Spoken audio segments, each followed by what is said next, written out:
Hi, Josh. Josh, you wearing what it do, boo? True. I dig your weirdness. I want some more of it. I want to see more of it. I want to feel more of it. Oh my god. Welcome to the Josh Wearing podcast. We appreciate you listening. Merci. Popping it in, I'm going all in. Talking about me when she with her friends. Said when she with me, she loving that shit. When she with me, can't get enough of it. Popping it in, I'm going all in. Talking about me when she with her friends. Said when she with me, she loving.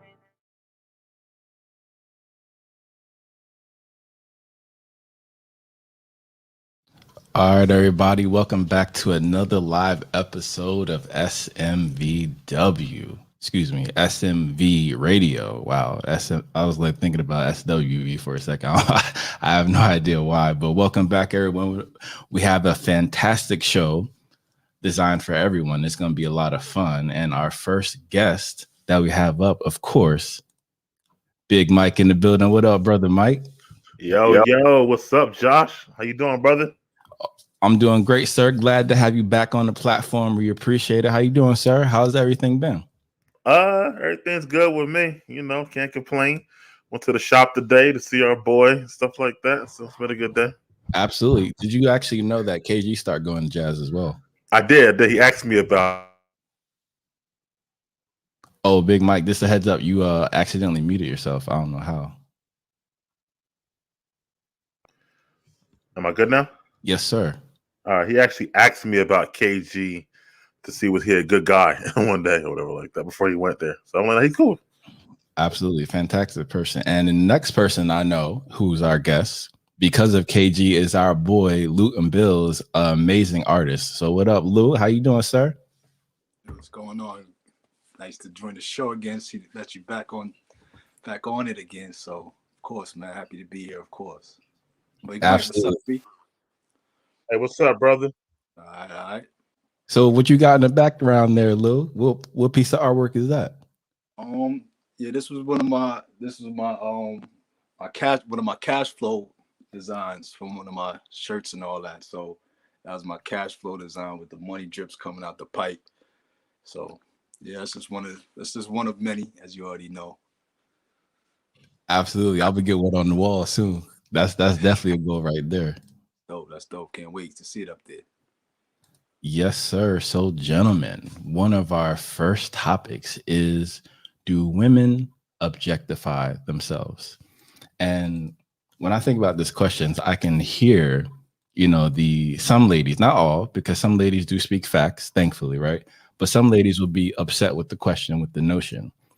And I feel like beauty is such a common thing, right? Because speaking as a person who has been blessed to explore the world and, being completely transparent, and at times I've gallivanted around the world as well, right? So in fact, you often see times you'll see ladies that you haven't even imagined yet, which is an incredible sensation to behold as a young man, as you're growing, as you're developing. You think in one mindset, and then you travel the world and you introduce yourself to new cultures and you see new people, and then it expands your horizons. But I think is a very important thing for young men growing up. So, and once you conversate with ladies who aren't around the people you're normally around, you see that they're in tune with nature more so than some ladies in our country, unfortunately, right?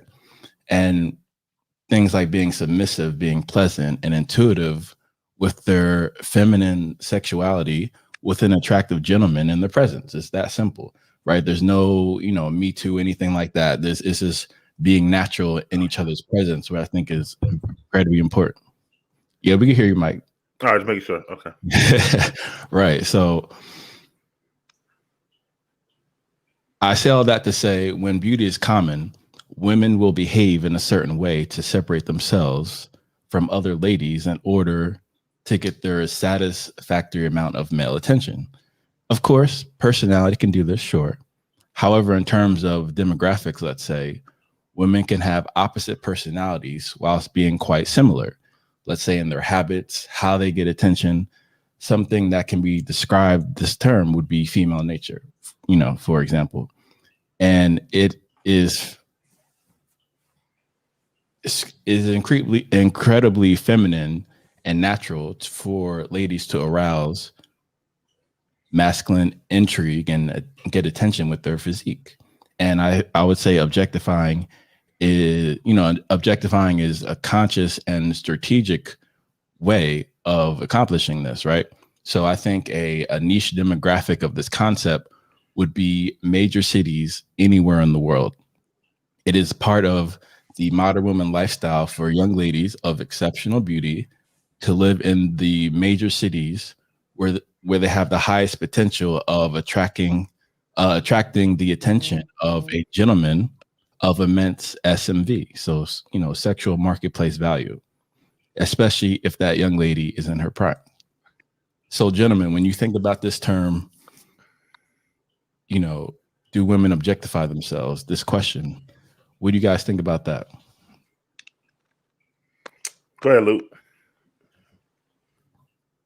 Can you hear me? We might have. He might be stuck. Okay, so I think he is stuck actually. Now, are you just basing off are you asking how they dress or things they do to attract males and stuff like that? Both. Okay. I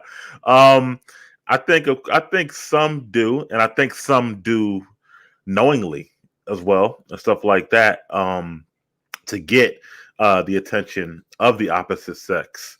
I think you'll see things like if a girl might be a woman might be dressed in a certain way. Let's say if her friend's there helping her, and you'll see well, girl, that's a little bit too conservative. Show a little bit more skin, entice him more, or you're looking to go out to a certain place or catch somebody. So why not? Why are you dressing like a nun? You hear those things happen, frequently in frequent situations and stuff like that. So, and I think, and with that being said, that also makes me think it could be just trying to, kind of peer pressure, keep up with the Joneses and stuff like that as well. Thinking that, I have to show off more or as much as all the other girls in the club or the party or the dinner, because if not, then I won't get the attention of that guy. Same thing if you trickle it down to, let's say, social media, right? Mm-hmm. On their pages and stuff like that.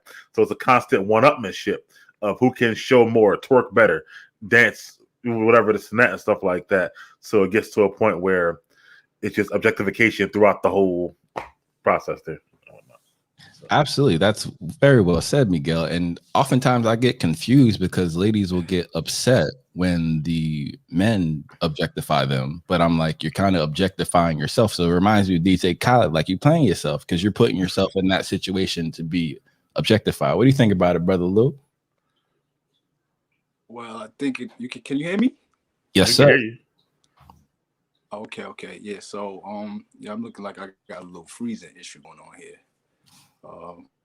But yeah, so at the end of the, like Mike touched on, it's a little bit of competition going on, but I think it also comes from the overall. I think the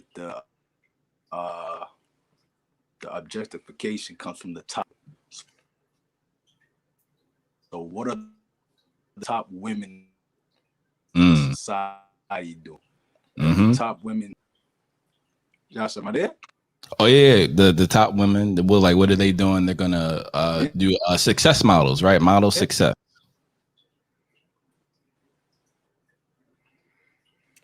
Or to piggyback, because I know he froze a little bit. The top, let's say, percentile of people who have more followers on these pages and stuff like that, right? So what are they doing to create that buzz that they're doing? And you look at that and say, maybe I need to do that too. Just like when a woman who says I'm in the top 3 percentile of OnlyFans, right, on her page or whatever like that.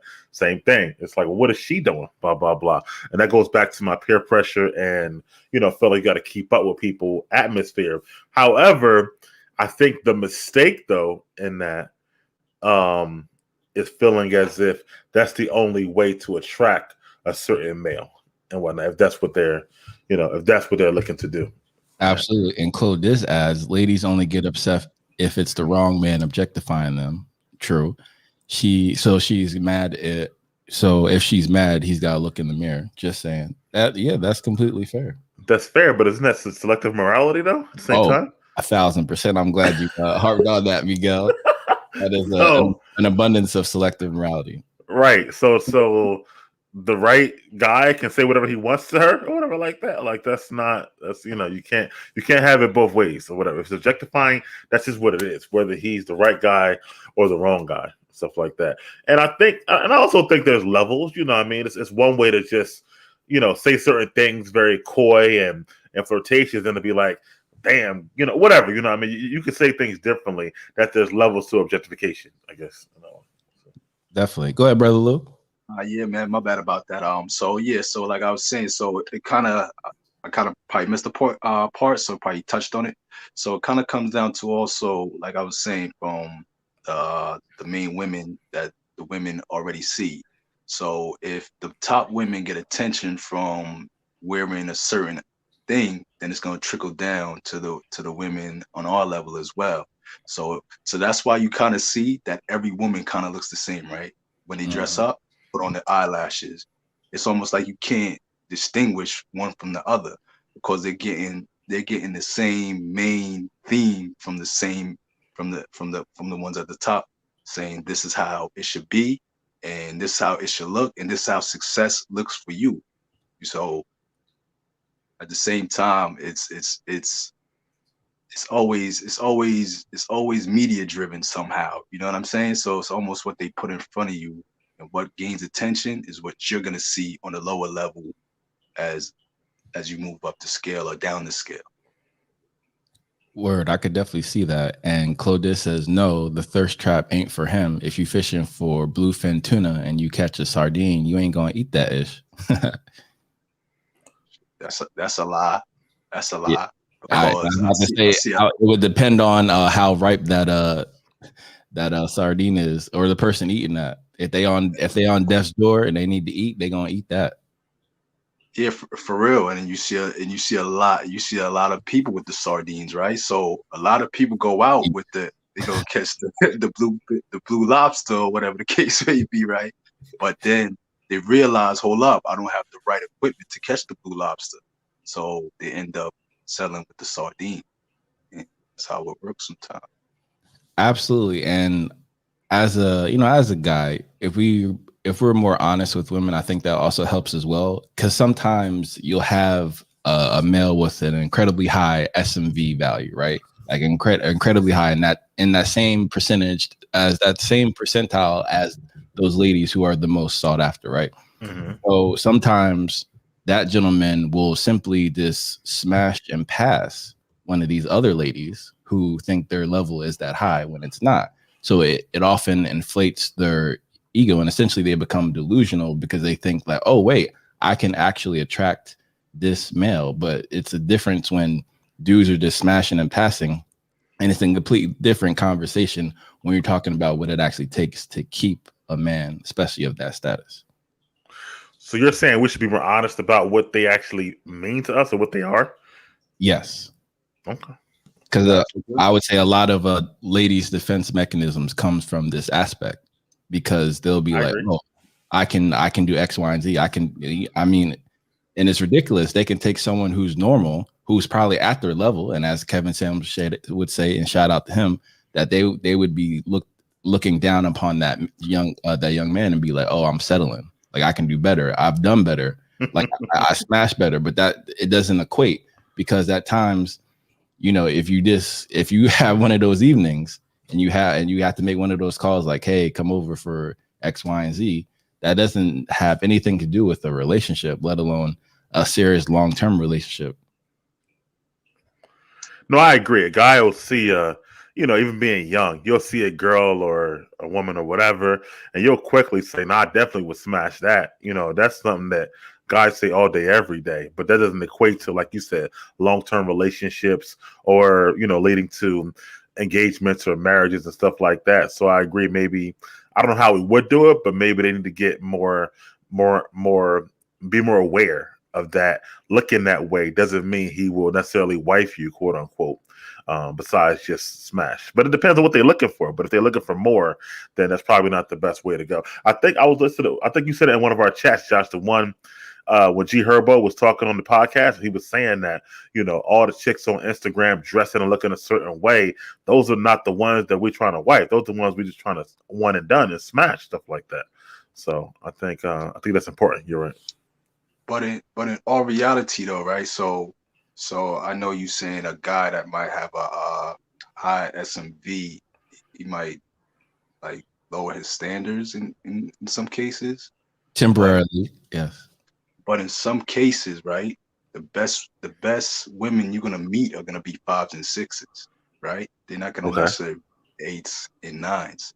So if you look at an 8 and 9, it's kind of it's a lot of work in a sense.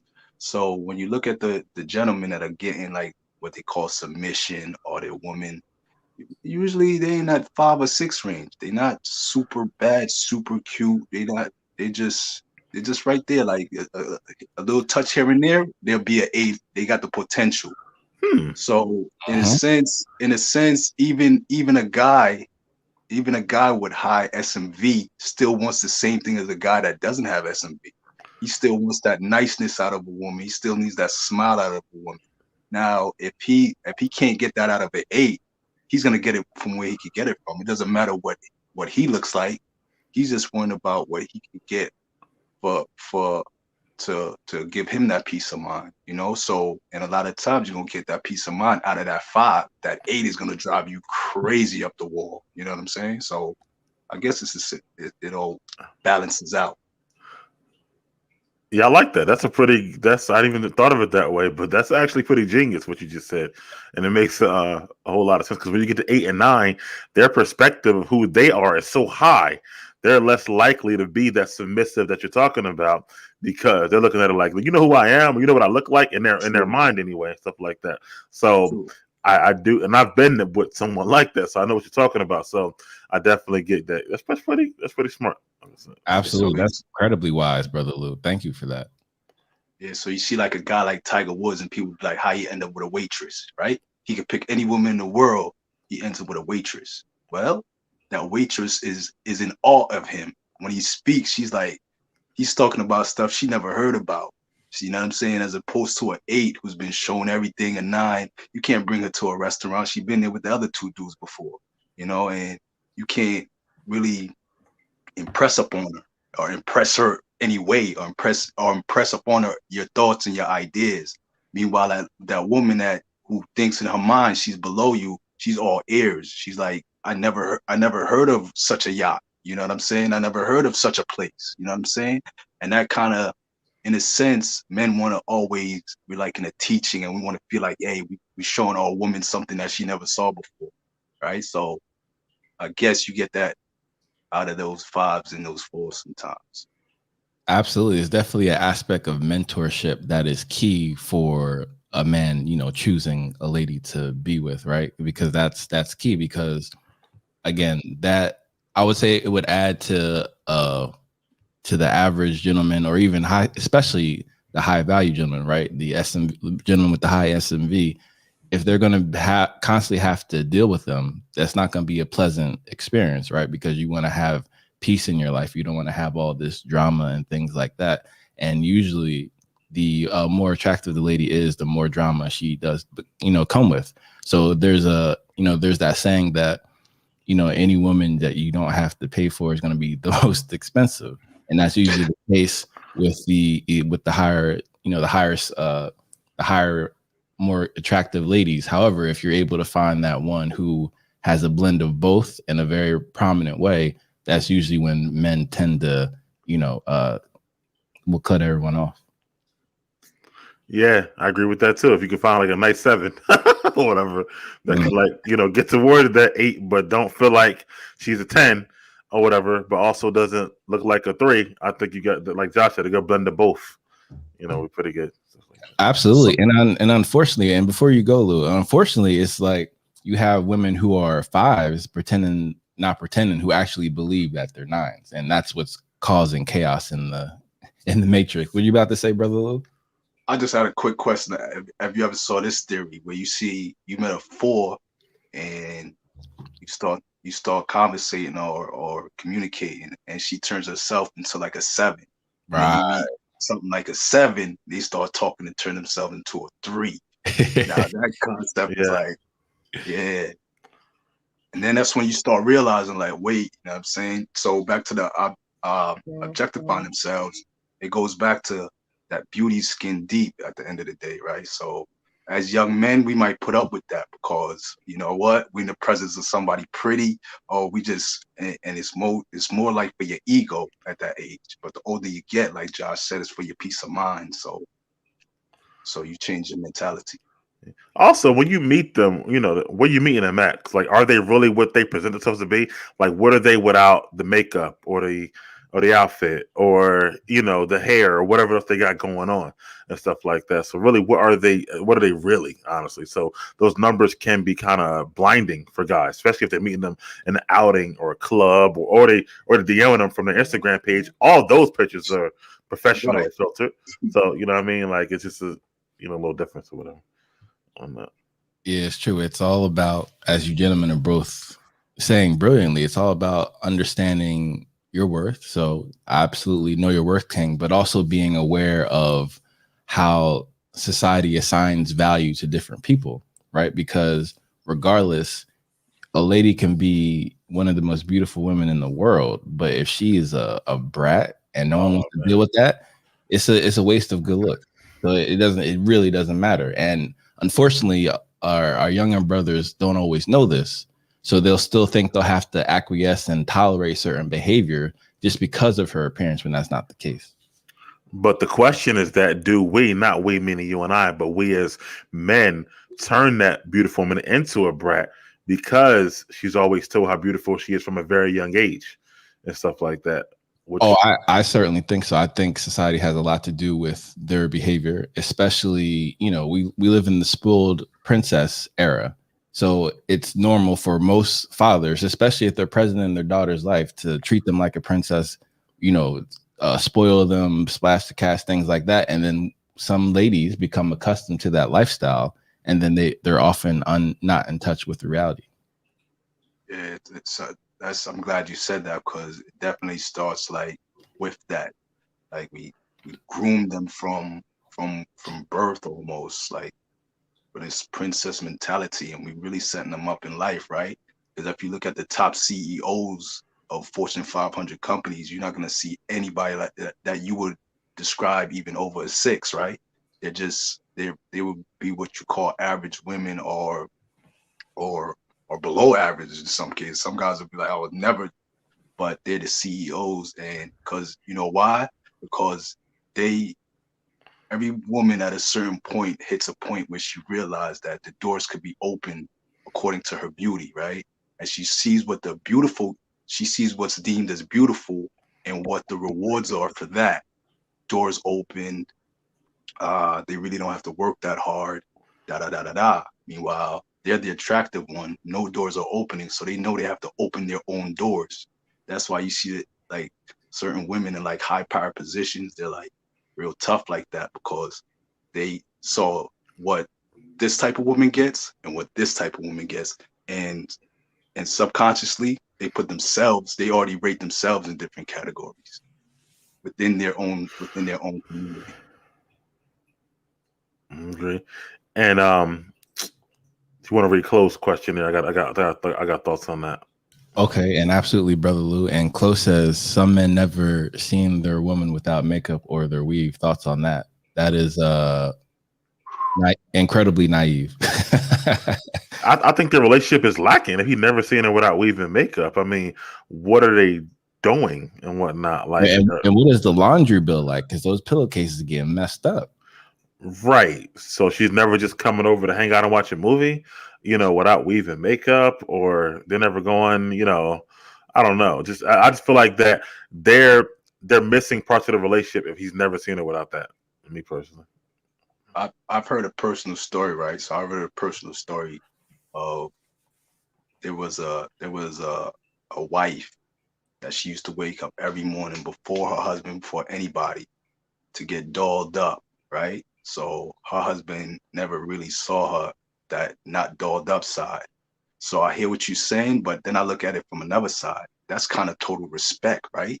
So it's kind of total respect that your girl don't want you, the man of her dreams, to see her any less than what you know her as. So I looked at it from that aspect too. Like it looks kind of vain in her sense, but she's actually doing what her meal ticket is. Her meal ticket is her beauty. So the last thing she wants to do is let her husband see her, you know what I'm saying, what she would think is unattractive. So I get it in a sense, but I also see that that's kind of some respect as well, right? So in a ideal world, I will only want to see my girl dolled up. Why do I want to see my girl in a headscarf? Why do I want to know her like that? You see what I'm saying? So in a sense, I see it from both sides. Like, yeah, it's kind of vain and naive. You never got to see your girl at it. But then on the other side, I look at it that maybe she respects the shit out of you, and it's like I'm not gonna allow him to see that side. I don't know. Yeah, I see it so total opposite. I see it as like, to me, it's like you're hiding something. Honestly, like I want to see you in all lights. Me personally, and it's like, you got to unmask the veil at some point. I feel like, and also I feel like that, like it brings us a little bit closer if you can, let me behind the curtain at some point. Let me see what you look like, if we just chilling with your headscarf on and your glasses, if you wear contacts and a tank top and your hair in the ponytail or whatever like that. Like, it's cool if we're going out or we're going this and that, but just to be around the house, you feel like you got to do that. I feel like that there's something you may be hiding, or you're not that comfortable with me yet, or whatever. You know what I'm saying? Like, I feel like there's something missing, to me personally. Then there's also arguments of like cohabitation that kills things like that, right? So you being a woman. So me personally, I think cohabitation kills a relationship. That's Okay. where you see like couples start becoming almost like brother and sister, almost friends. Why? Because I know what your bathroom regimen is. I see intricate details of your life. You see what I'm saying? So after a time, those things can start becoming unattractive, right? So there's incidences where me personally, there's some things I don't want to see from my woman at all, right? Because it not because I'm this type of person. It's because I know me mentally it might mess me up. Like if you ever see your woman give birth, you know what I'm saying? It's a beautiful thing. It is a beautiful thing. But I agree, KG. everything, you go look at everything a little differently after a while. So sometimes like I need my woman to keep that sexy on. You see what I'm saying? And that's to keep it, walk around the house with them high heels. Yeah, put that makeup on. Because the other end of that spectrum is you're gonna get that bonnet, you're gonna get that moo, you're gonna get that, you're gonna be like, hold on, what's going on? So but let me ask you a question. Well, two things, Lou. I want to say. First of all, I on the cohabitation thing, I do think that is a turning point in relationships. We can either sink or swim. I agree with you there. I feel like that, you don't really know if your future can be, real until you cohabitate, kind of, because I feel like you said, there's so many things you don't and won't know unless you live together. I don't care if you go over a couple times a week, whatever you do, but unless you actually live together, there's a lot of things you will never ever know. But I get your point. How about the other side of that? Yeah, KG's right about that. But how about the other side of that, right? So we're like, if you see her in a regular space, let's say whatever, 50% of the time in the house, what you said with bonnet, whatever, stuff like that. But how about the fact that when y'all do go out or when she do get dressed up, it just kind of makes you fall for her, kind of like all over again or whatever. Like, wow, I forgot how beautiful you were. Stuff like if you see it all the time, then do you get numb to it if she's just like that all the time? I guess. Well, if we're speaking in a cohabitation type of thing, there's no way you're gonna be able to demand that all the time, right? So correct. So again, I'm speaking from a guy at this level. If I had to do everything over, my practice would be no cohabitation at all. Okay, you know what I'm saying? Right. Even if you're in a serious relationship, right? It sometimes it works in those situations in a case. But yeah, if you again, and that's what cohabitation does, right? You're gonna see either she's good all the time or you're gonna see she's bad all the time. So not cohabitation gives you that space that when y'all come together, that like distance, whatever it says, distance make the heart grow fonder or whatever the case may be. You got to give yourself that distance to miss each other. You see what I'm saying? But either way, if you see her beautiful every day, you're gonna be like, you might get attracted the day she's not beautiful. But if you see her, it's all balanced. You know what I'm saying? Once you cohabitate. Right. But Yeah. but I'm sorry just to add, but what happens in cohabitations is, I know I'm probably jumping ahead, but comfortability happens after a while. Then the brain, remember, the brain wants to do what's easy. So it's easy to throw on sweats. It's easy to throw on the moon. Remember, we're trying to move easy here. And then again, you don't say anything about it, so you let it go. And then after a while, it's like, now you can't say nothing about you not getting sexy for me. You kind of lost that window. So. Okay. Well, I mean, definitely a great point, because I had a woman who I wanted to live with. It was short lived, but oddly, she was naked all the time, like all the time, or whatever, right? Like literally 2 in the afternoon, she was naked all the time, right? And this sounds crazy coming from a guy, but at some point I was like, yo, can you put something on or whatever like that, right? Because I'm like, I get it. Yep. I got numb to the nakedness or whatever, right? It was no longer spectacular anymore because I'm seeing it 24/7 and whatnot. So, you know what I mean?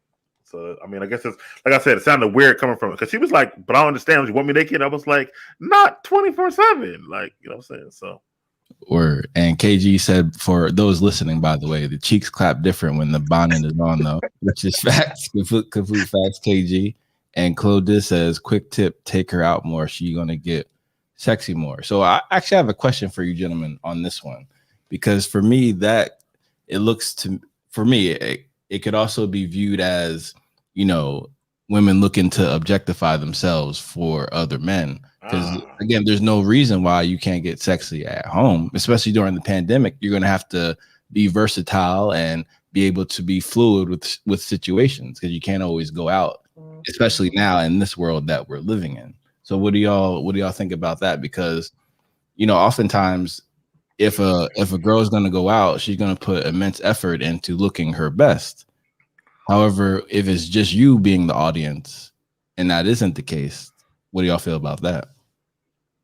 Well, for one, a woman never gets dressed up for a man. So that's where we got it kind of wrong. Anytime a woman gets dressed up, it's for other women. You understand? I've always said that. Yeah. So women never get dressed up for a man. So I don't even know how much further to go for that. So that's where I'll stop right there. No, I've always agreed with that, especially little things like we don't really care what kind of shoes you're like. It's a lot of stuff that women do that, you know, it's definitely for other women. So I agree with that. But to Josh's point, that's a big thing, you know, like that, because you feel like as a man, you can feel like, well, dad, you going all out when we go out, or when I'm taking you to this party or to this event. But regularly, we go to dinner, even you know, you don't do all this stuff like that. So it can make you feel like a little insecure, like, why you do all this for that but not for me? So I don't know. I have to ask a woman that, you know what I mean? But I do understand where you're coming from, Josh, with that situation. So absolutely. I guess some guys can feel that way on, you know, if they see their lady on IG, like she's putting out her best, but at home she only has sweats type of thing, like no lingerie, but you'll have like bikini photos and this and that, and painting that picture, creating that fantasy, but that fantasy is really a farce, right? It's a fraud. It's you're presenting something that isn't true, and that's where most of your value comes from, which is, I always thought was very interesting. I think, like Lew said, though, people just want to do things easier. You know what I mean? Like he said, easy to put on sweats, easy to put on a bonnet, you know, blah, blah, blah. And that's why I want to flip it for you, Lew. What if she wanted you to be looking a certain way all the time? Like, you know, throwing a button up every day, throwing a cologne in the house and stuff like that, or whatever. How would you feel about that on the other side? It's kind of an odd question. Well, it's not because you want her to be that way. So what if it was the other way around? I'm saying, oh no. I'm not taking no directive from. Okay. You know what I'm saying? Like personally, see, I like sweats. I like basketball shorts. Me personally, whatever like that. So wait, baggy ones, Miguel. What? For her to wear baggy. No, I'm talking about for me, not for her. I'm talking about for me. Oh, like all right. So I would hate if she said something like that to me or whatever like that on the other side of the way. I mean, it's not like so at the same time, right? So as long as it's in the parameters of something that I could do. So if she says like, you know, she can say stuff to me like, you know what I'm saying? I think your hair getting too crazy. You might need a shape up, right? Or something like that. Something that'll make her feel, because again, a man's ticket is not his beauty, right? So that's what I'm kind of having a hard time answering. I got you. Answering the question, because my looks is my financial and my ability to protect and provide is what makes me attractive, right? So it's not my beauty. So I would never compete with a woman when it comes to beauty, because it's like getting in the ring with Mike Tyson. You playing their game. You see what I'm saying? Beauty is her ticket. So she has to remain beautiful for me. You see what I'm saying? I have to remain at a certain level for her to remain that beauty in her eyes. You see what I'm saying? So it's different criteria the way I look at it. I get it. I just want to see what you had to say, but Word. And Claude says at home you want to be comfortable, which is fair. Going out can be simple as going to dinner and going to a friend's house. Leaving the house requires getting ready. Okay. And KG says, okay, so boom, men and women are equals. Aren't equals. They share responsibility, but they aren't the same. I agree with that, KG, completely. And Chloe says, just leave the house and she's going to look how you met her, especially if you are going around people.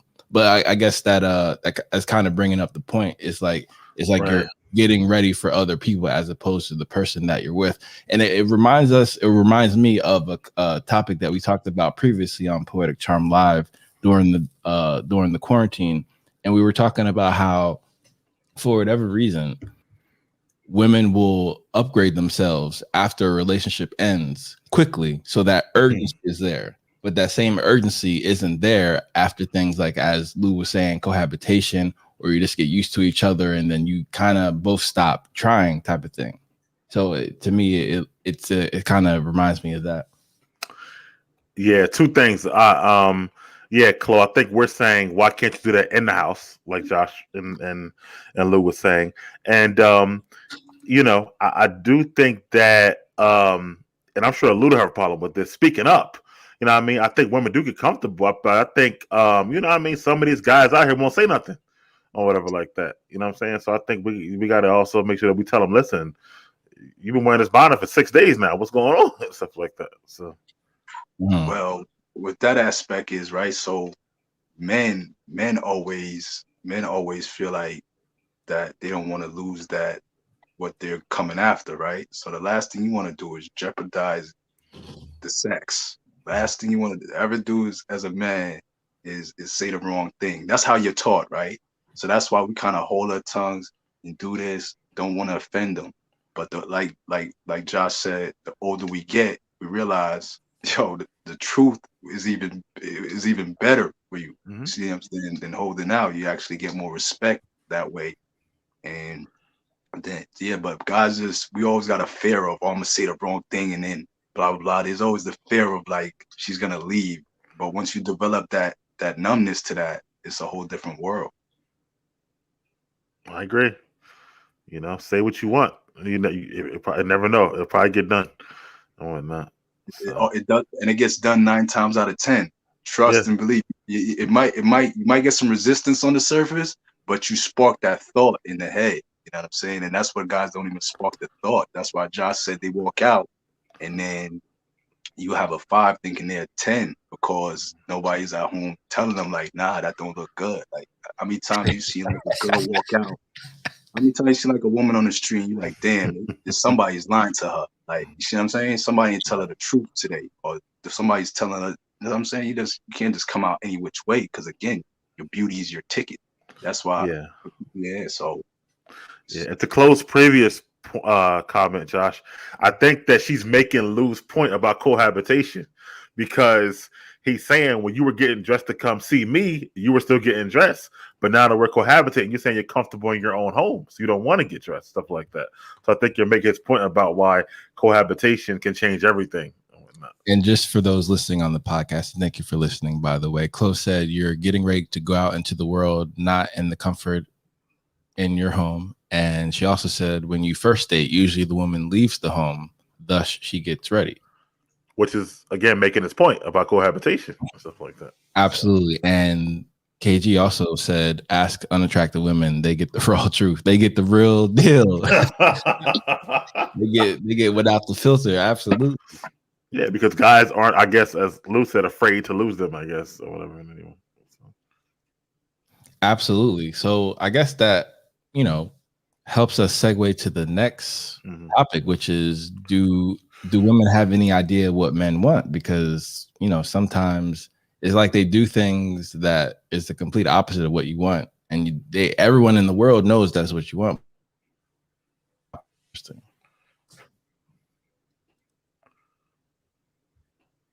So what do you gentlemen think? Do you think that women have any idea what men actually want and desire from a partner, significant other, whatever term you guys want to use? I think so. The right woman, right? So the right woman, what she does is she observes what you do on your daily movements, right? What you like to eat, how you like to do this movement, and you find out when she's watching around your birthday, around holidays, depending on the gift she gets you, right? It'll let you know that she's been observing and she knows what you like, and you be like, wow, and it'll surprise you, like, oh man, you've been paying attention almost, right? So she knows you like basketball. Next thing you know, you got something to deal with basketball and something along the lines that you like. But then you got other women that they're gonna make the decision what you like. Like, this is what I'm cooking tonight, not what, honey, what do you want to cook tonight? See what I'm saying? Like, as I'm gonna, whatever I do, I'm in my head so great, then it's gonna be accepted, and because this is what I've been told what men want. So, and yeah, I concur with both of them, with KG and Lew. I think they do know, and I think that the right woman will show you that she knows and has been paying attention, like he says, not only to you as an individual, but to men overall and what they're looking for. I think some women, even though they might even know, like KG, I'm reading for you, Josh. He said they know, but it seems like they only care when they have to work for what they want from him. And I think that's true. They know, but they don't always care about what we want as men, because it becomes what they want, like Lew said, so to speak. So I agree. Absolutely, and that is key, because I guess that's what we'll get into later when we go to the advice section for the young gentleman. But it's kind of like when it's kind of like what Lew was saying with the makeup, right? So if she respects you that highly, you'll have a certain amount of effort that you'll get on a regular basis, because there's a genuine concern that if certain things don't happen because of your value, that you'll actually leave because that isn't up to your standards. And it's nothing against her. It's not saying that she's a horrible person or anything like that. You wish her all the best, but this is what I require for me to cut off all other women for you, type of thing. And sometimes I feel like ladies often forget that, because they assume that the commitment for just having one lady and only being with that one lady, especially when you're a high value man or a man with high SMV, right? And you're literally the cat's meow, right? You have the pick of the litter, whatever you want, and you're choosing to be with this person. So when things can be, even as simple as not going out, but still not, making sure you're at a certain, appearance level. And then it's kind of like you're taking my, essentially you're taking my commitment for granted if you're presenting me with this, when, already that that's not what we agreed upon or what I'm interested in at all. I agree. And I actually have a clip from Donovan Sharpe, so shout out to him as well, who had this interesting cartoon. I'm curious what you gentlemen on the show and in the comments think about this clip right here. When a woman becomes too comfortable in a relationship, everything suffers. Her weight, her attitude, her sex drive, her cooperation, and so forth. Comfortable girlfriends lack competition anxiety, which is the most important element in any relationship. Let me explain. If a girl understands that her man could replace her with an equally or more attractive woman than she is highly motivated to stay in shape, remain pleasant, and be sexually available to him at all times. She is competing with the women who could potentially replace her should she become undesirable. The concept here is simple. If she knows there is competition, she will compete. On the other side of the coin, if a girl knows her man either can't or won't replace her with women equally or more attractive than she is, she has no motivation to stay desirable. And because there is no competition, she does not compete. Activating your woman's competition anxiety is simple. Always be increasing your value. Your physique, your finances, and your future should get better every day. And when they do, other women notice, including yours. And when she does, her competition anxiety is fully engaged. 100%. Donovan Sharpe is a beast, man. That's top-notch game right there, right? So it's like anything else, right? Even it works in the opposite direction. If you ever find out that your girl had a little potential thing, you're gonna step it up a little bit too, right? So competition is always good. The video explained it all. If she thinks, and just to touch on what he said, so this is why women always introduce you to their friends, right? Their friends is the gauge. Their friends will tell you. Like, so if their friends find you unattractive, it's over for you. That's why one of the first things she does is introduce you to her friends. Her friends is gonna let her know, oh girl, he cute. Oh girl, where'd you get him? He got a brother? Boom. So now she knows within that little circle of friends, she's on top right now. You know what I'm saying? So boom. So now she knows, all right, not only did she bring them to get gauge, she also brought them to test their gauge. Because she's like, all right, if I ever lose them, these girls is probably not really my friends. They're gonna take them from me, right? So So competition is a beautiful thing, and that's why a lot of women let themselves go, because they look at it like, you know what? I'm all he got. He's not going anywhere, and it's usually after what? Marriage, when she knows you can't go nowhere. You know what I'm saying? So once I learned the concept, it was mind back. Like, you have to almost give that sense that you got another woman. Like, even if you don't, you know what I'm saying? Even if you gotta go get another phone and text yourself, like it's, you know what I'm saying? You always gotta have that air of, listen. No, I think that competition does fuel things, even if it's subtle. Even if it's just the smallest thing, I think it does make people think, like, you know, wait, is there someone else who might want him? Or, you know what I mean, who else is thinking about you or wanting you?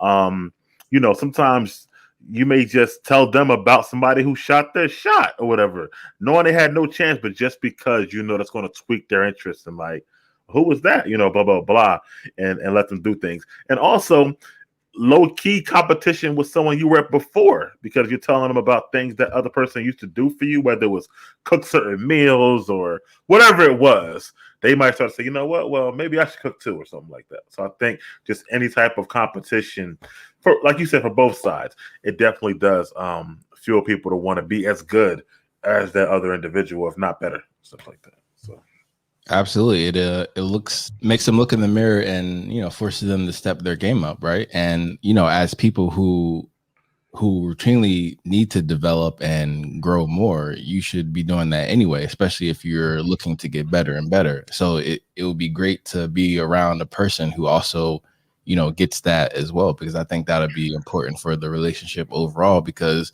if you're in a relationship, surely you want the best for the other person and vice versa.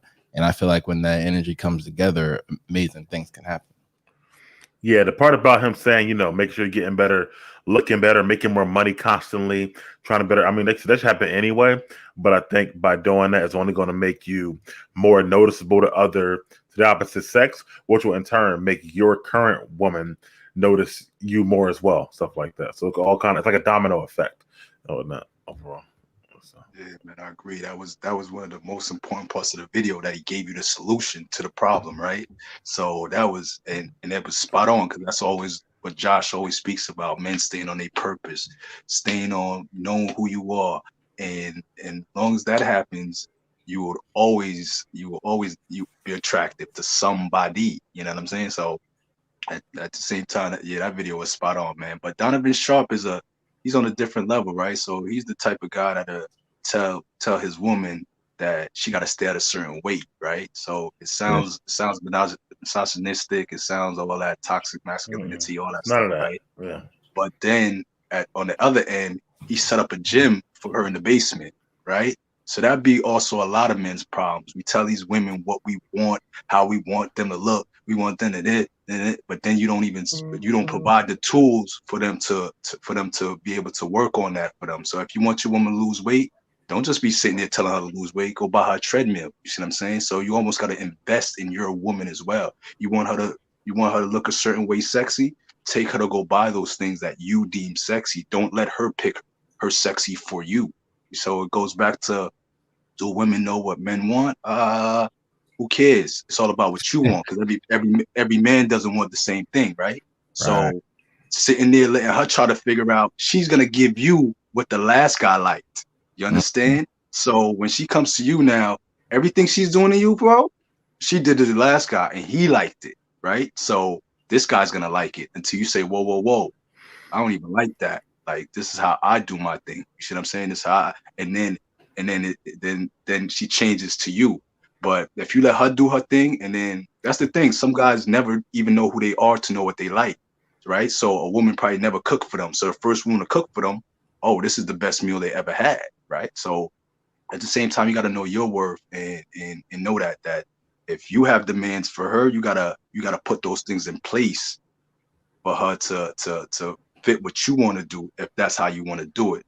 But at the same time, you also gotta be on your stuff to let her know honesty. Like, listen, I don't even like that. You know what I'm saying? Because they got the impression that every man is the same. Every man likes the same damn thing. No, I agree with all your points, especially how the part about the guy wanting her to lose weight but building a gym and stuff like that. If a guy does want his woman in shape, he can say, I'll go out and walk with you. We can go work out together, things like that. But I don't think that he's wrong, because again, women come with these preferences. Is like, they might want a guy a certain height, have a beard, whatever, all this, that, and the third. So I feel like if we have a preference, it can't be viewed as we're somehow wrong in any type of way or whatever like that, because it's not. Because when they have their preferences, you don't hear guys saying like, well, you're short shaming me because I'm not 6'2" or whatever. Like, we don't do that. People just go with the flow or whatever like that. So I feel like it's not fair. Absolutely. And it kind of reminds me of, and gentlemen, let me know if you ever experienced this before. Have you ever been out to dinner with a young lady, and for whatever reason, she's one of those people who talks down to the wait staff, which I think is, awful thing, but it's normal for some ladies, unfortunately, right? So they will get it'll be a mistake by the waiter, and they'll get, an order that's off by like a fraction, and then be like, nah, send it back. I'm not going to accept this. And it kind of reminds me of what unfortunately some women are presenting to men nowadays, because they're saying, okay, we're bringing this X, Y, and Z to the relationship in terms of the value, but that's none of the value that men actually want. So it's the equivalent to someone bringing you the wrong order, and then you being okay with receiving that order and not saying anything like, oh, I'm sorry, I did not order this. You can go take that back to the kitchen, even if you're doing it respectfully, right? This is very interesting. Yeah, I agree. That's a good analogy. I agree with that, 100%. Yeah, man. Yeah. So like again, it's all about knowing what you and to do that too is like, because you know yourself, right? So you could. There's some people that'll be like, they got the order wrong, but I don't want to start too much trouble. I don't, you know what I'm saying? And they'll just settle for what they just had. You know what I'm saying? And now so at the end of the day, like, you gotta know what you want. You gotta go for it. You can't and speak up, like I said earlier. Tell them what you want. Tell them what you need. Tell them what's not making you happy. Tell them what will make you happy. I think that's one of the biggest keys that communication does lack in all parties. Because what happens is, just to add to the point, like, so what happens is you got to understand that women get lied to all day long, brother. Agreed. I'm talking about from the TV till they walk out in the street, to the dudes at work, to everybody, even girlfriends, everybody's lying to them. So the minute they hear the truth, that's why Kevin Samuels is so popular right now. He's coming in a time where we've all been told lies and we're like desperate for the truth. So when he tells them the cold hard truth, it sounds like it's like, oh, he's a jerk. But then you see the women and they're cool with it, what he just said. You see what I'm saying? But you're more upset than them. Then you realize, hold up, they've been waiting they need the truth. We all need the truth, but especially women, because they're like, so the first man that gives them the truth gets their total respect. You see what I'm saying? So and that's what you want from a woman. I don't care if she love you. I don't care anything about that. If you got her respect, then you good to go.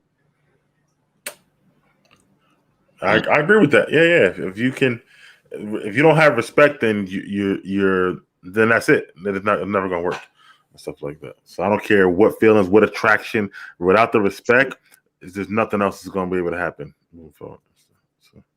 Absolutely, that's spot on, brother Lew, and it reminds me of what we were talking about before, when ladies nowadays, not all, thankfully, but a lot are raised to be, think that the world is, designed just for them, when that's not the case. And then unfortunately they have this perception in the dating sphere, and then when they come back with less than satisfactory results, it's still not their fault. It's the men's fault. Men are the problem. Men are trash. And again, I agree, brother Lew, they get lied to all the time, which can lead them to have that authentic perspective that certain men are a certain type of way. However, it's kind of like when you finally see the matrix and you see that it's your perspective that's leading you to the trash men that you're attracting, then you're going to have to make a change in order to get satisfactory results. Deep. Yeah. I mean, to your point, Josh, I agree, because I've dated women who've actually said what you're talking about. They literally said the words, "My father spoiled me." So, you know what I mean? What can you kind of do? Or, "I'm not accepting this, that, and the third, or whatnot, because my father always gave me everything I wanted." So I do think that from a young age, they are, I guess, taught a certain thing or spoiled a certain way, to where, like, when they get to the dose of reality, it's kind of hard for them to take it, I guess, in certain ways. So, I don't know. Absolutely. You wanted to say something, brother Lew? Yeah, like, again, you keep touching on, like, so this is kind of controversial, but just like in certain countries why they have arranged marriages. Women suck at picking partners, bro. I don't care who they are, man. Like, sometimes you like, well, how did you get in? Because they look at everything through a love lens, right? So emotional lens, like, it's about how they feel about the person. Meanwhile, their dad or whatever, the male in their life, is logical. And he's looking like, does he have a job? You see what I'm saying? How can he support you? How can he take care of your family? What about that? No, I just love him. You see what I'm saying? So that's why women sometimes have it's I don't know. It's something in their nature, whatever the case may be. But when it comes to pairing, it's like, and then you like Josh said, they go through all that, and then on the back end they end up like, oh, where's the guys? Where's anybody? But you had your chance. You had millions of chances. You had the world at your fingertips. How did you had an entire decade? You had your 20s. How did you screw that up? To that right there. Did you see the post Lolo Jones put up the other day? What did it say? You gotta read that post, man. That sums it all up. She wrote how, Because remember, Lolo Jones, she was a virgin and all that till she was older. She was very beautiful with Olympics, all that type of stuff. So she wrote a letter the other day how now she's 38, and the letter's basically talking about how she missed her window, right? So here you are, you as a virgin around 30 years old. How did you mess that up? Like, how did you now are writing a letter at 38 that you can't find a man, or a man is not, you can't find a man to settle down with, they're not attracted to you. When you held on to your virginity, which is like but sometimes we stay in the game too long. There's a time when you got to get out. She stayed too long, and you got to pull up that letter and read it, because it should be a letter to all women who carry themselves like that, as though they have all the time in the world. And this letter, when you read it, it wasn't even a letter, it was a post that she put up. So you know she's feeling it. If she puts up a post and she's talking about how she's going to turn into be a cat woman, you know what I'm saying, and all that type of stuff that we talk about. And then we get shamed for, like, oh, you did it. But they realize it, but she realized it too late. Yeah, that reminds me of the one I sent you earlier. I mean, the other day, Josh, from the Kevin Samuels fan page, with a girl kind of realizing that, you shouldn't spend your whole 20s focusing on only your career only and being promiscuous. And then what she post started to say, now I want a husband, because it's a lot harder at that time, stuff like that. So, absolutely, because the reality is that a lot of ladies will have that type of background, let's say, dating wise, and then something like this will be the case. So she wants a $20K ring, a $750,000 home, a $60K wedding, $50,000 car, and all she has to offer in return is pre-owned which is hilarious. It's hilarious, but it's also true, because it's the cold hard facts, unfortunately.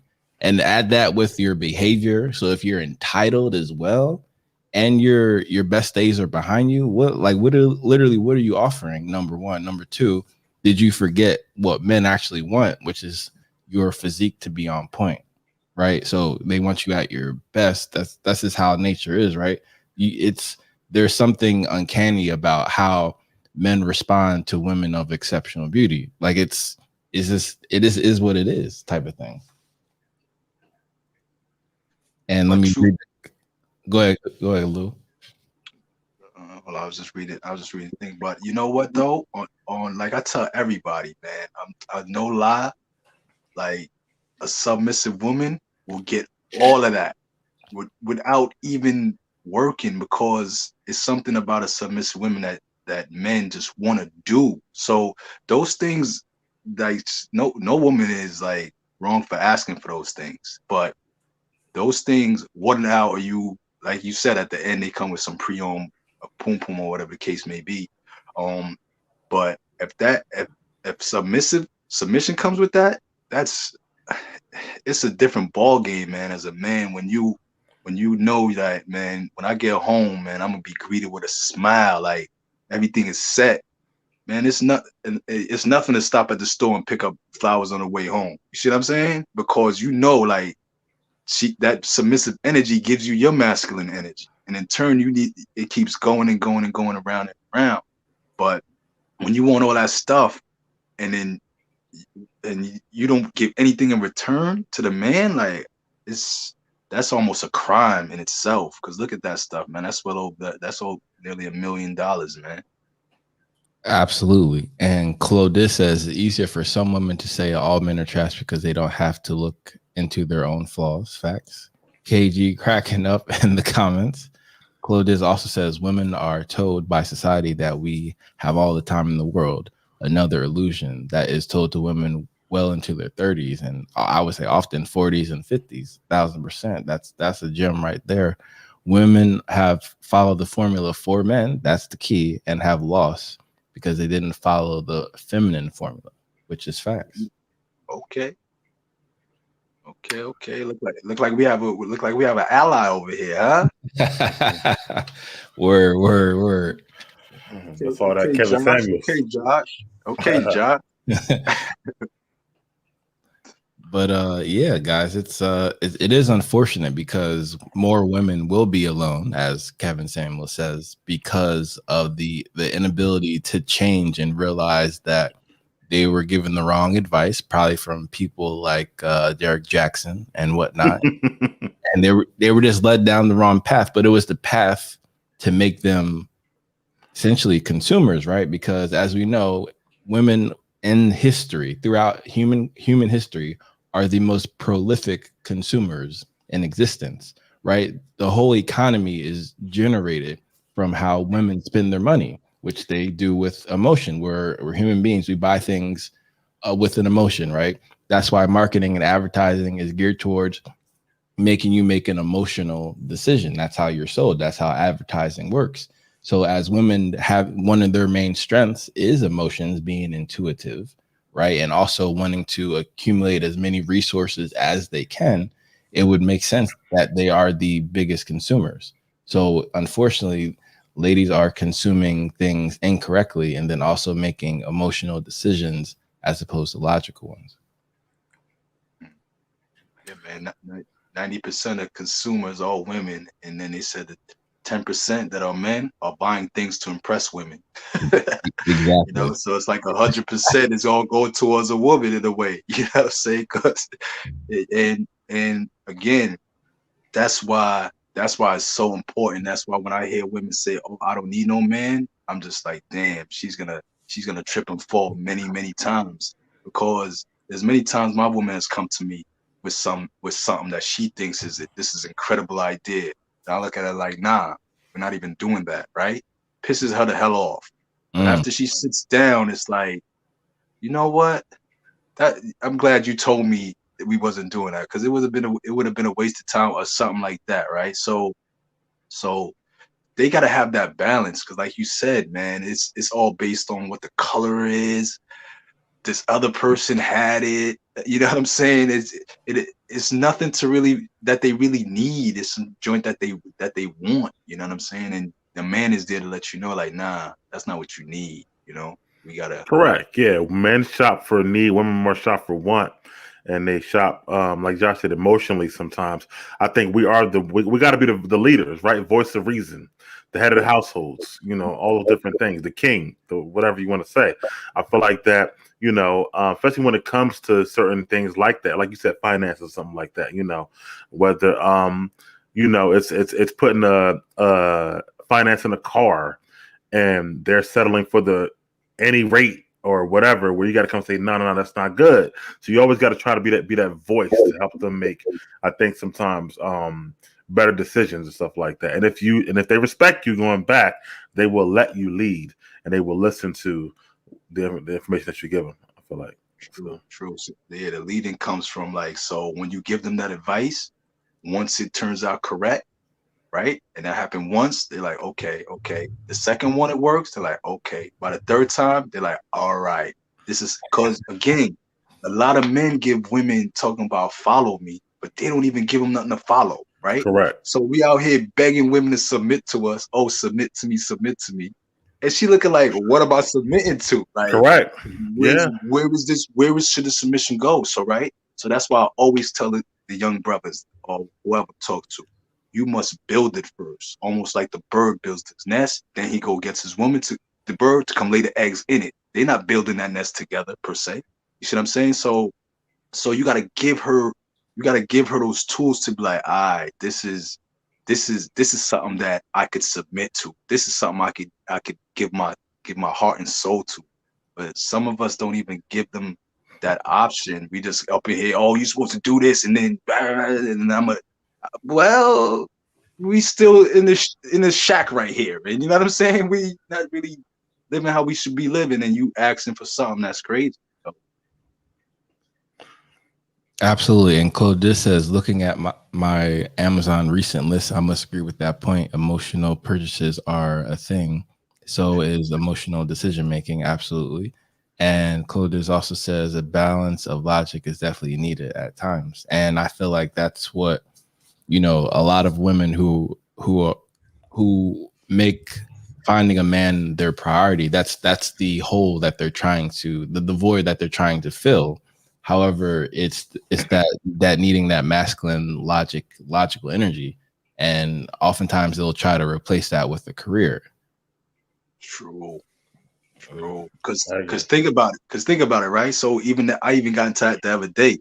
So her career, because technically, think about it, her career, she's more than likely working for a man in a sense, right? Mm-hmm.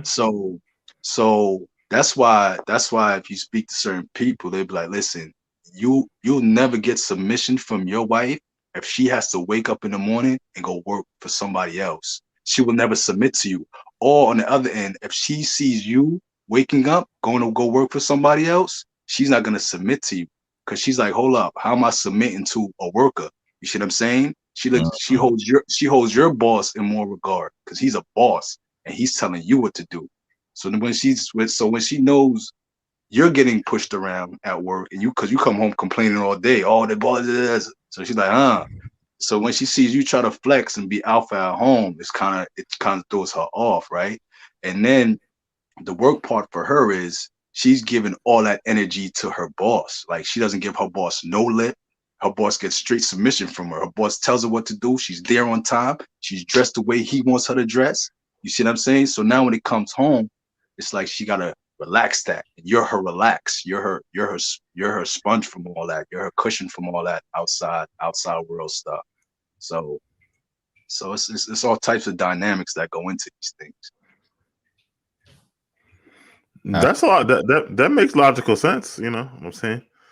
Yeah, you gotta create like a business and then have your woman working for you. You understand? Like, so that's when it gets to respect. Because what do women always say? Like, if you ask them for, like, I don't know about you guys, but if I ask for submission, is you're gonna pay all the bills, right? So they expect you to pay all the bills if in that sense,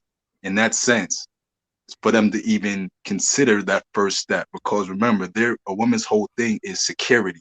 Security is the first thing, right? So that's the first thing she looks at you. If you could provide, believe it or not, if you can see, she looks at your physique before she sees anything else. If you could protect her, and then if you could provide, type situation.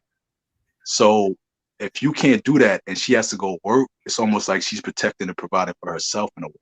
So in a way, she starts looking at you like, I don't need him. That's where you get that I don't need a man concept. She doesn't need you as a man, but she still needs a man because men provide the jobs. And more than likely, like I said, a boss is a man in a lot of this time. Yeah, I don't know. I'll have to ask for submission, so I don't necessarily get that. It comes with the territory with me. But yeah, I don't really get told that, you know, not me personally, whatever. So.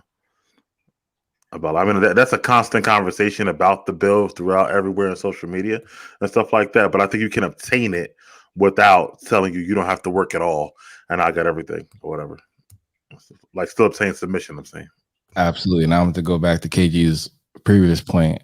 Ask unattractive women, they get the raw truth, because some women are be like, I don't want to pay any bills. But realistically, does your physical appearance warrant that type of mindset?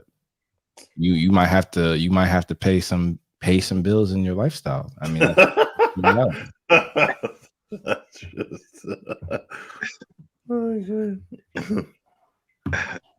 absolutely. So, all right, guys, let's head to the final section of the show, which is the advice section for the young men, the young kings, the young princes in the world who want to have incredible success with women, as I'm sure in the development, short term and long term. So usually I think the best advice or game, if you will, that we can bestow upon the young developing minds is that when something can apply in multiple different lanes, so it has applicability in many different functions. So it can be applied short term in addition to long term, medium term, and it can also be something that can help develop them as a man as they're growing up as well. So one of the questions I got from IG was, what can I do if my girlfriend has become or gotten too comfortable? What would be some advice that you gentlemen would have for one of the young brothers? A couple of the stuff we covered tonight will definitely work. First, honesty. You know what I'm saying? When you see him getting too comfortable. Listen, I know a young brother right now, a young family member, 16, 17, and if the way he speaks to his girlfriend, right, on the outside, it looks crazy. But when I'm looking, I'm like, nah, knowing what I know now, like he'll tell her like, man, if you do this, don't ever come to this house again, type situation, right? So he's just being totally honest, and she never gets comfortable, right? So she can never get too comfortable. And to see a 16, 17-year-old being able to do that and it works for him, that it just proves that just be honest, man. And it'll save you a whole lot of time. Just tell her, listen, it's getting too comfortable. You're getting too comfortable. Like, don't leave your stuff here. If she leaves something, you let her know, like, listen, you got to take that with you. You can't leave your toothbrush here. You can't do none of that stuff type of situation. Honesty. Honesty is definitely the number one. I would say speaking up and understand that the only really bargaining chip you have a lot of times is yourself, right? So to Luke's point about his nephew, whoever it was, be able to say, listen, if this is not right, then I will leave. And say it and mean it and exercise it if you have to. Because I think what happens sometimes when they get comfortable in certain things, their thought process is that, well, what are you going to do about it? Kind of do almost, whatever like that. So at the end of the day, you have to be able to not only like say that, but be able, like I said, to do it. And know that sometimes it's the only way to get that through their head. Not saying you want to, but just be able to do it if you can. That's all. Absolutely. Y'all dropping gems tonight. That's what I'm talking about, because absolutely, Brother Lew, it does require honesty and being completely transparent. After all, you are in a relationship with them. So if you can't be transparent with her, then that's already another issue that you guys have. And to, Miguel's point, 1000%, because you do have to let them know, kind of like how Donovan Sharpe said, that you can have anyone at any other time, because sometimes we do have to remind ladies, because they are emotional, of the logic, right? And if we just think about the mathematics and the logic of what it's like to be a man, especially a man who's desired by other women, there's always going to be another woman who's younger, in her prime, who's more attractive, and who's willing to submit more enthusiastically if you take certain things for granted, right? So if you don't take things for granted, if you show who you are on a consistent basis, that what you've shown before in the courting stages, because we all know we give our best in the courting stages. So if any part of that of you is actually you, then we're going to have to see more of this, because this is the only reason why you got here now is because of then. So if then is something of the past and it's not going to happen again, then we're going to have to do what Big Mike said and exercise our sexual marketplace value. It just makes the most logical sense, because why would a man who is logical make the logical decision to cut all women off for someone who's not giving him what he wants? That, again, it doesn't make any sense. And unfortunately, as Lew alluded to, society, it trains you and programs you to do that, to accept something that you don't want when you have the ability to go get what you actually want. Yeah, I'm a big advocate of I guess, like you said, saying what you want and letting them know, what that is. But at the same time, like, not just settling for like, well, that's not what she do, or she's not okay with that. You don't have to. There's nothing that says you have to. So as you said, so and if you do leave or say I'm out, trust me, they're gonna change. They'll be back or whatever like that, and they're gonna flip it. You know what I'm saying? Because they didn't expect that to happen. Is what happens. Because a lot of guys just say, all right, nah, my girl ain't cool with this. My girl ain't whatever like that. And what? Why? So, Man, yeah, dynamics is crazy. Dynamics is crazy, but at the end of the day, the common theme amongst us is purpose, man.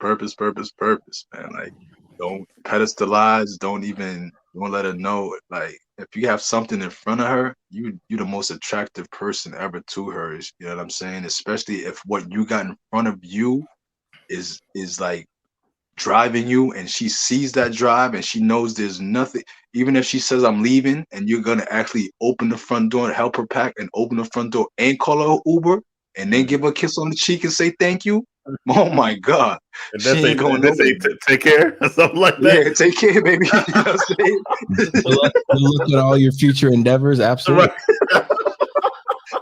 Yo, you know how hard it is for her to be leaving you. Because remember, sometimes leaving is also about the chase. It's gonna be hard for her to leave you if she knows that. Some good ladies know that if I leave this guy, he's not coming back after me. Like, he's not coming.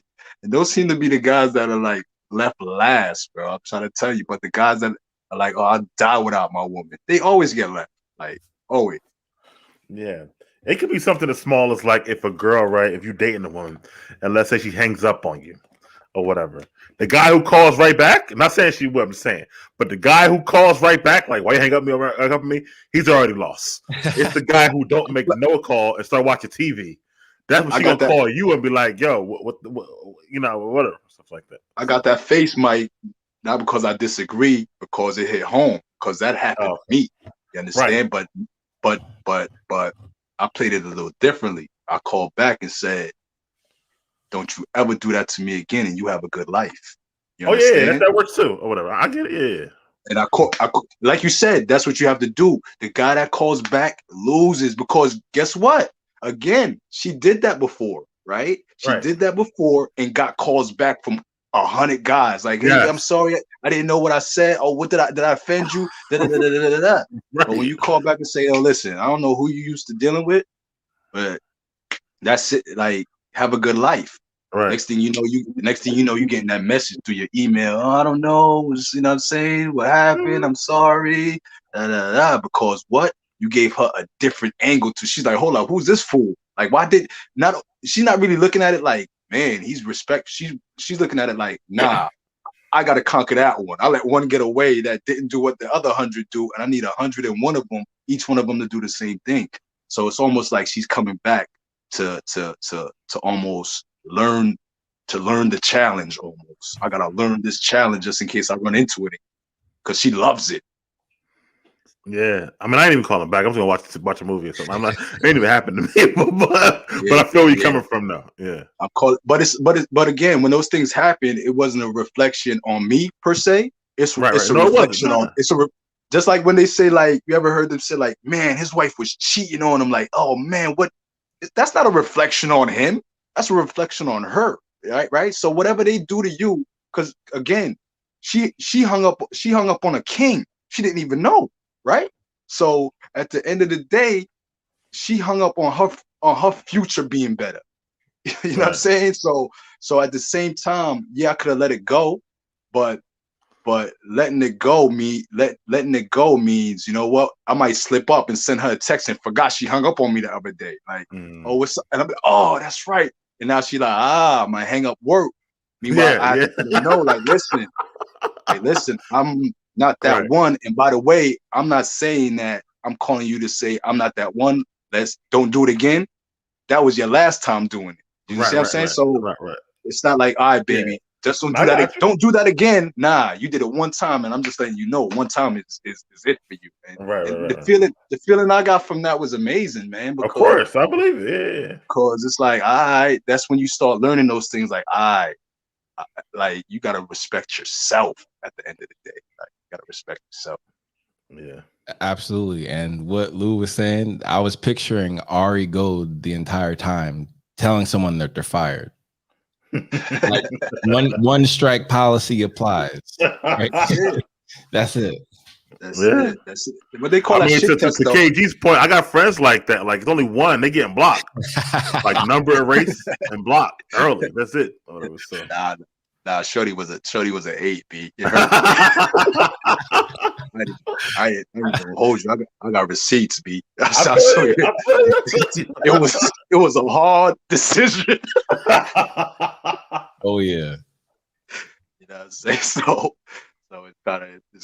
it gets crazy, man. They put you in that spot, but once you could tame that one, man, it's like, all right, I got some power to it, and put some hustle to your muscle. Yeah, it's all the same concept, man. Like, you know, I was once talking to this girl and I wanted her to do something or whatever, and she didn't want to do it. And she said to me, she said, "You can't make me do it," or whatever like that. I said, "You're right. I can't.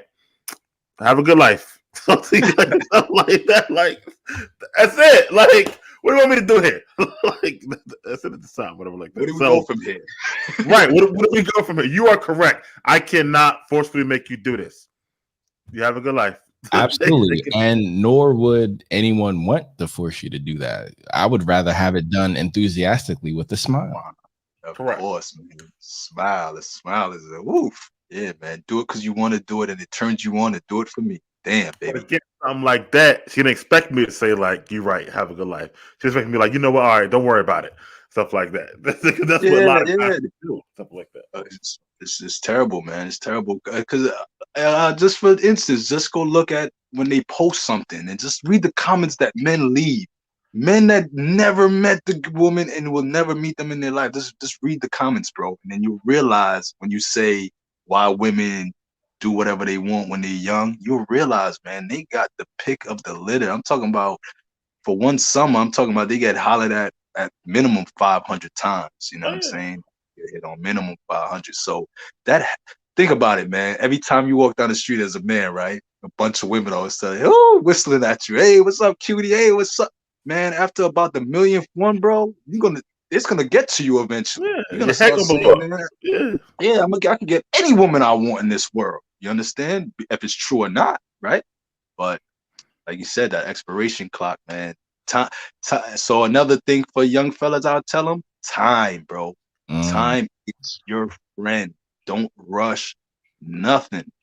And I'm saying, so how to get your girlfriend that's getting too comfortable, let her know that she's being too comfortable. Like, just leave her. You know what I'm saying? Because you have time. So the last thing you want to do as a young man is get yourself caught up. Because if she's getting too comfortable, right, that means there's some type of cohabitation already, right? And what man in his 20s is able to cohabitate? You know what I'm saying? That's not what you should be doing so early. So if she's getting too comfortable, that's probably because you're letting her get too comfortable. You know what I'm saying? You don't see your value as a young man. So you just got to remember that time. A man doesn't become a man in his 20s. There's no millionaires that's made in their 20s. But if you look up millionaires when they're made, very few of them are made in their 20s as a man, right? So there's a reason for that, because men are built. We have to build ourselves. And our 20s is for building. It's not really for hanging around with random women and doing all that funny stuff that we're taught to do, you know? Yeah. Absolutely. And thank you, Brother Lew, because I can comfortably say we all have a passion for sharing this dating wisdom so future generations of men don't waste their time chasing women, because it's a waste, because they'll chase you if you do the right things in life, right? And to Lew's great point, our time is finite and it's specific to each of us like DNA. So it wouldn't be wise to give away your energy and your time, your most valuable resource, to someone who doesn't appreciate it, takes it for granted, or even worse, is entitled and expects it without minimal return. Facts. End up in child support court. You end up in divorce court. You end up with a baby mother that's crazy.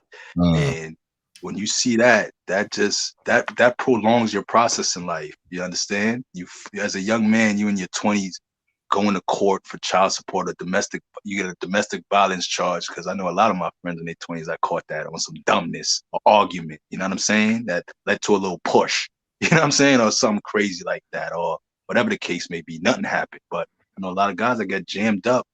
So here you are in your building years, you're fighting to survive in those years. So by the time you hit 30 now you're back to doing what you were supposed to be doing in your 20s. So you're almost like set yourself back a decade when you make that wrong choice that early, man. And it's sad to see, and it happens to all of us. And if it didn't happen to you, it almost happened to you, and you just something luckily got you out of it. You know what I'm saying? No, happened to me. I would say don't get too committed too early either. Like you say, your 20s or whatever like that. Like, you know what I mean? Live your life. Go to, you know, your vacations, explore the world, build yourself up to what you're going to be as a success and stuff like that. Like, you know, if you want to have a few dates here and there, cool. But I would say don't get committed or cohabitate, you know, in your early 20s at all, you know, as well. I would say, because those are things you're going to regret when you get to your 30s. Like, damn, I didn't do this, that, and the third. I was living with this girl from 21 to 26. You know what I'm saying? I couldn't really do nothing. Then you're 32 now. You're like, dang, man. But it's just like you said, you're working backwards now, stuff like that. So I kind of, I agree with that wholeheartedly. So. We got to be careful, man. We don't have that support system, man. As men, I know me and Josh spoke about that probably a few months ago, man. We just don't have that support system like women have, and we have to remember that. As men, it's all you got, man. When you're going through whatever you're going through, yeah, your boy might be there, but he's not there like her homegirl is there when she's going through something. We don't have these support systems to catch us when we fall. So the only thing you got is another man that's going to be able to guide you, your OG almost in your life, to guide you down that path, because that advice from another man is the only thing that's going to save you. Because other than that, you don't have a cushion as a man in America. Absolutely. And as you brought up in the beginning of the show, is that they're taught to do the opposite. So you're taught to fail preemptively, and you won't even know it until it's too late, which is why we're here sharing this wisdom here. So thank you, gentlemen, for that. And the last question that we have is, how do I know when a girl is for the streets? That's fine. Go ahead, Lou. Let's go first. Again, just like your woman is supposed to observe you and learn, you observe her, right? So I caught my woman the other day. So I've been with my woman, you know what I'm saying? But whatever. But she did something the other day that really made me bust an internal smile, right? So she came outside in her house gear, little muumuu dress or whatever the case is, and a head wrap. She just came out to really just test the weather. You know how they walk out just to see how the weather is? But I'm outside and I'm watching them. But my neighbor, he always comes check me. So he's coming across the yard and she sees him and she's like, oh no. And she like wrapped herself up and like ducked inside. Like, oh no. Like, no one's gonna see me like that. You see what I'm saying? And when I saw her do that, I was like, cool. You know what I'm saying? She has she's aware. She has that self-check mechanism that we hope all our women have. You know what I'm saying? Because most women would just be standing there like remember in Players Club when homeboy came out the room and whatchamacallit was in the kitchen with her panties. And she's like, yo, go, why don't you put some clothes on? It's like, who's that? That's just whatchamacallit. You know what I'm saying? Like, she could have easily just stood out there like, I'm in my property. But nah, she wasn't where she needed to be properly for to represent her man in front of another man. So she just did. And I was like, yo, that's dope. Yeah, I would say, like he said, just paying attention, Josh, watching their patterns, their lifestyle, things that they do, who they are. You can always tell, how often I would say they change sex partners, I guess, and stuff like that and whatnot. Like, like they say, man, you got these girls who are posting literally different relationships several times a year, let alone, over the course of several years and stuff like that. So I would say, just watching things like that to know if she's for the streets or not. So, but what's the I always had that definition. What is like the definition for like the streets? Is it the way she act? Is it the way she dress? Is it the way she? I thought my impression for the streets is that she's just a flat out promiscuous woman. But sometimes they be saying something's for the streets of some mistakes that she might. Sometimes it's confusing as to what you would consider for the streets. I mean, I would say it's a combination of everything you just said, honestly. The way she acts, dresses, and if she's promiscuous and stuff like that. I would say the way she dresses, especially if she's in a relationship, right? So like you kind of said, with your woman and the muumuu at home. But how about a woman who is wearing revealing stuff at the mall and she got a whole boyfriend and stuff like that? You know what I mean? That woman, you're like, yo, why are you showing the whole mall everything if you got a boyfriend? So I think things like that will say if she's for the streets, or not. So. Absolutely. Thank you, Miguel and Lou, for that, because 1000%. Are you kidding me? Thirst trapping, which is essentially attention seeking from an abundance of men, and she doesn't know those men, number one. Number two, I would say any connection to OnlyFans or being a webcam model or a stripper. Again, unless you're into that, but I would say you probably want to leave those for the streets, to be honest. And if she has messed with anyone in your social network, you probably want to. And again, that's not always the case, but we're playing the statistics here, basically. All right. So let me ask you. Does her past qualify her for the streets? Is her past reformed in your eyes? Can she reform her past? To me, go ahead, John. No, you can go. And I would say there's going to be a certain point where that answer changes for different gentlemen, right? Because for some gentlemen, if they're in the triple digits, I don't think anything you can do to hell no. Respectfully, that I'm just being realistic, because it's real. Yeah, it's real. I would say it depends on how recent past it was. You know what I mean? Like I said, if you were a stripper 20 years ago to get through college and now you're 37 or whatever, you know what I'm saying? And now whatever, like I can't hold that against you today or whatever. But if you was on here OnlyFans last year during the pandemic, like that's something different, you know what I'm saying? So right. It depends on how recent the past is. True, man. Yeah, man. Well, if that's the case, man, the street's gonna be overloaded, man. It's gonna. It's just gonna. I mean, like it is. Out there.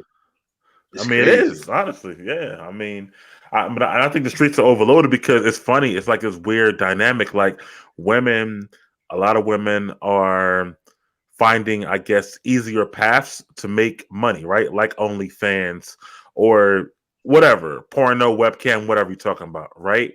And they get that single mindset about, I'm going to keep doing this to make money. However, they on the side still want a man or a boyfriend or a husband and stuff like that, but they're not realizing what this act that they're doing is making them look like to a potential suitor.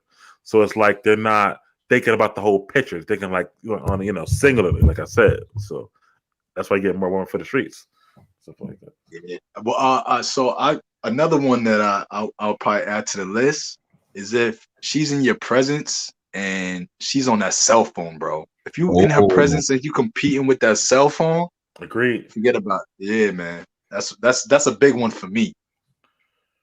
Agreed. Absolutely. That was actually a big one for Tom Likas. So shout out to him for Likas 101, because if a young lady, if you're on a date with a young lady and she's glued to her phone, I mean, let's be honest, statistically, she's probably talking to another gentleman, probably the one who's going to meet her after the date, who didn't have to take her out, and they're just probably going to smash and have fun.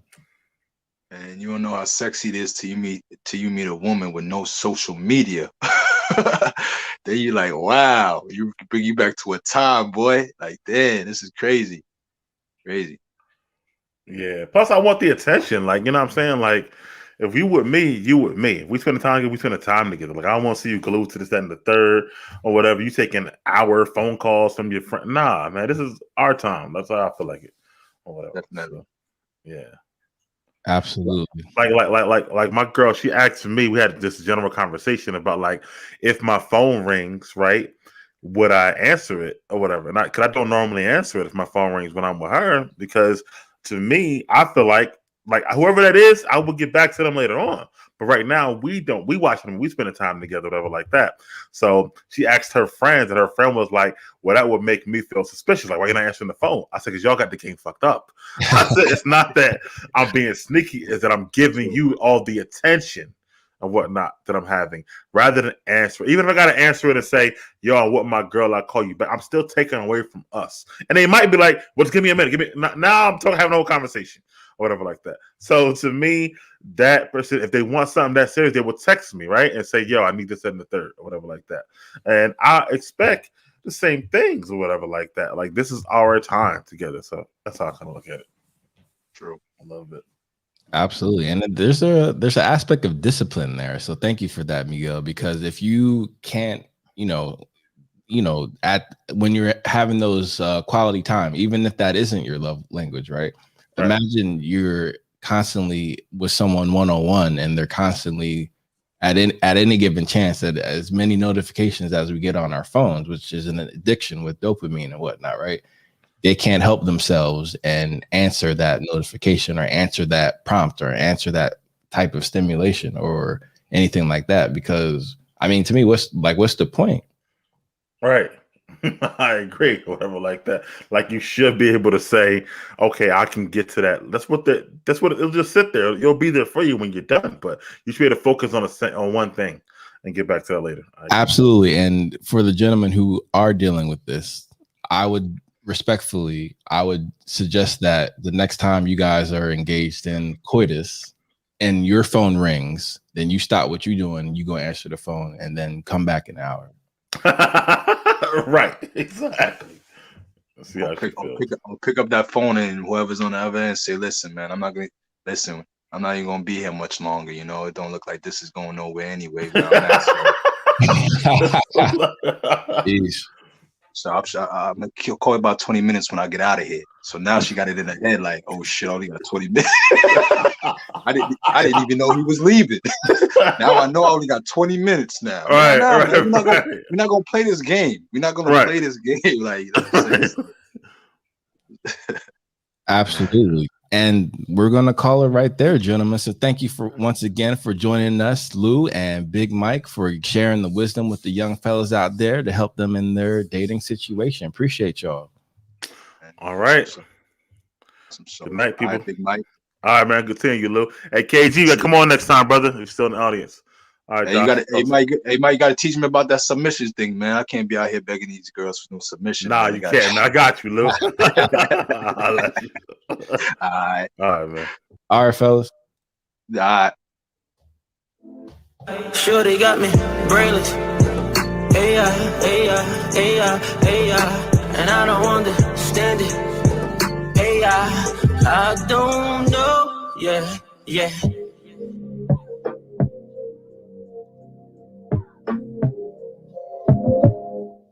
People already eavesdrop. If you're out here having dope ass conversations while you're lit, it's like, why not? Why not put it into a podcast? He makes podcasts. He's here outside of the city. Pick his brain. I'ma just be